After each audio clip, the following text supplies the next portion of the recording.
yo creo que hay dificultades fiscales que hemos advertido desde el principio del año. Sin el tema del subsidio eléctrico ya había algunas dificultades, y yo creo que los elementos que tenemos hasta el cierre del mes de mayo, que ya la Dirección del Presupuesto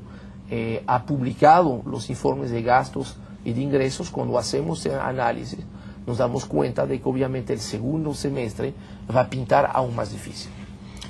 Mira, Henry, la gente que le estaba dando seguimiento a lo que estaba ocurriendo en la economía dominicana, el contenido del acuerdo con el Fondo Monetario Internacional, y a lo que se había dicho en el sentido de que se iba a tener un presupuesto expansivo en el gasto en los primeros 6 meses de este año, y que luego sería restrictivo en los segundos 6 meses, tenemos que estar conscientes de que esta situación fiscal se iba a presentar, porque estamos hablando no solamente de lo que estaba contenido en el acuerdo mismo con el Fondo Monetario Internacional, sino que estábamos en medio de un año electoral. En esos periodos tradicionalmente ocurre que el gobierno de turno se embarca en una serie de gastos y de obras por razones en cierta medida políticas, porque de eso se trata, o sea, de hacer una imagen de gobierno durante ese periodo, haciendo grandes inversiones para conseguir el voto de los votantes, independientemente de que esas obras sean buenas, importantes, de que haya necesidad de hacerlas, de que haya que darle seguimiento a las que ya han construidas para fines de mantenimiento, evitar su deterioro. Hay que saber que el presupuesto con eso no se hace magia. Usted tiene una cantidad de ingresos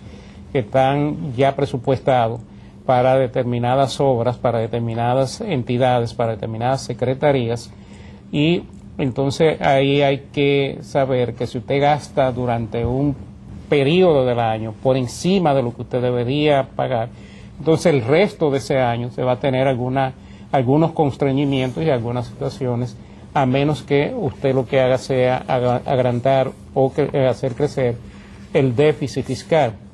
En este caso, en la República Dominicana, ahora tenemos un acuerdo con el Fondo Monetario donde está establecido el porcentaje del PIB al que debe ascender el déficit. Ya creo que el ministro de Hacienda hablaba de una proyección de unos 47.000 millones más o menos de déficit para el presente año, y el PRD dice que con las obras que se han financiado y con los préstamos que se han tomado, con la deuda pendiente de pago y todo esto, esto estaría rondando unos 70.000 millones. Esta es una discusión en cierta medida política, no tanto técnica, que hay que ver cuáles son los elementos reales y cuáles son los verdaderos y cuáles son los conceptos que hay que considerar. Ya sabemos que el ministro de Hacienda es bastante ingenioso cuando habla de los efectos de algunas de las medidas que se van a tomar, y ahora incluso se está hablando de someter unos proyectos de ley al Congreso, aparte de lo que es el subsidio, o no sé si esto irá junto,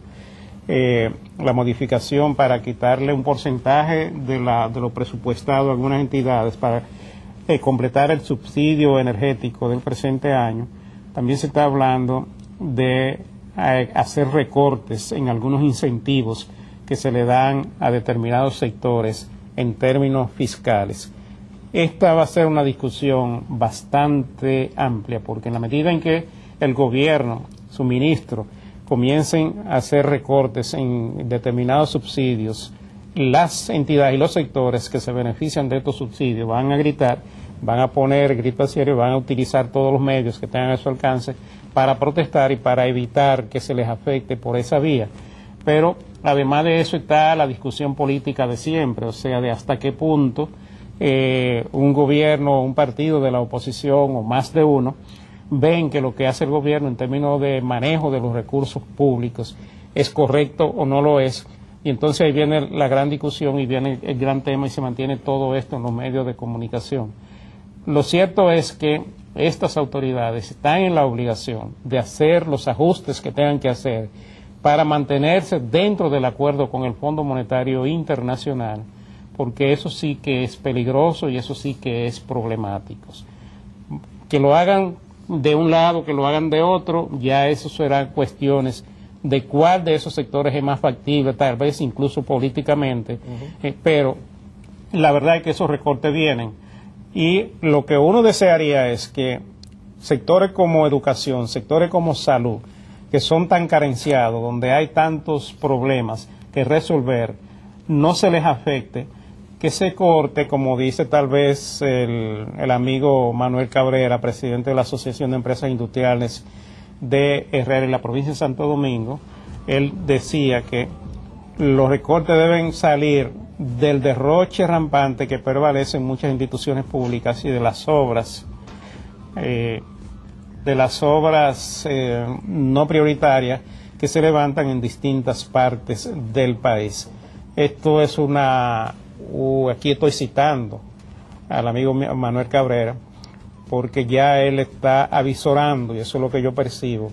que van a afectar a sectores productivos por el lado de los incentivos. Vamos a una pausa y retornamos en breve.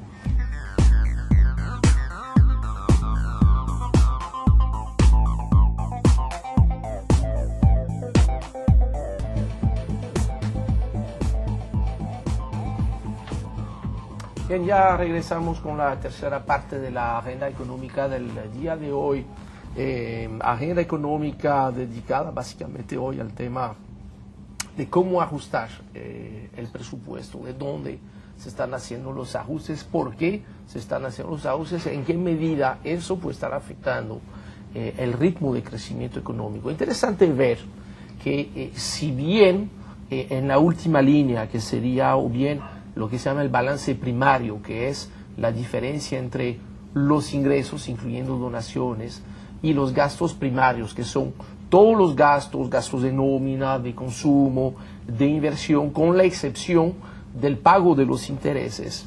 En el primer semestre, a pesar de la baja de los ingresos y a pesar del disparón que se registra en el pago de los subsidios, pues se logra cumplir mágicamente, si se puede decir así, con el compromiso que hay con el Fondo Monetario, que es que de la cifra mágica que mencionó el ministro de Hacienda, 47.000 millones de pesos, que es el déficit total de esos 47, hay 6.400 millones, que es este déficit primario, al cual hay que sumir unos 40.000 millones de pago de intereses, lo que da este 47. De este 47, hay 30 que corresponden al primer semestre y 17 que corresponden al segundo semestre. Que es lo mismo decir, si sacamos los intereses, estaba previsto tener un déficit de 20 en el primer semestre y un superávit de 13 en el segundo semestre. Ahí está todo el problema de la ecuación fiscal. ¿Cómo se pudo cumplir en el primer semestre? Básicamente porque estaba contemplado hacer una inversión de capital, o sea, grandes inversiones que correspondían a dos cosas, obviamente el calendario electoral, pero también el diseño de un paquete de estímulo a la economía a través de una fuerte inversión pública. Esta inversión que se empezó a hacer inclusive en el último trimestre del año 2009. Entonces, de esos 57.000 millones de pesos, no se va a hacer esta inversión por completo.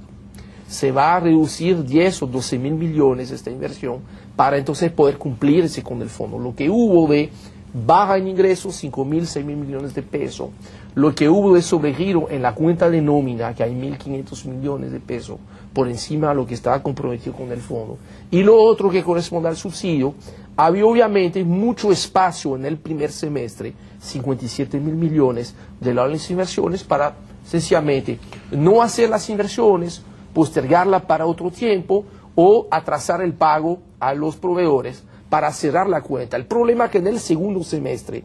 en vez de 57.000 millones de pesos de inversión, apenas está contemplado 25.000 millones. O sea que el ajuste en el segundo semestre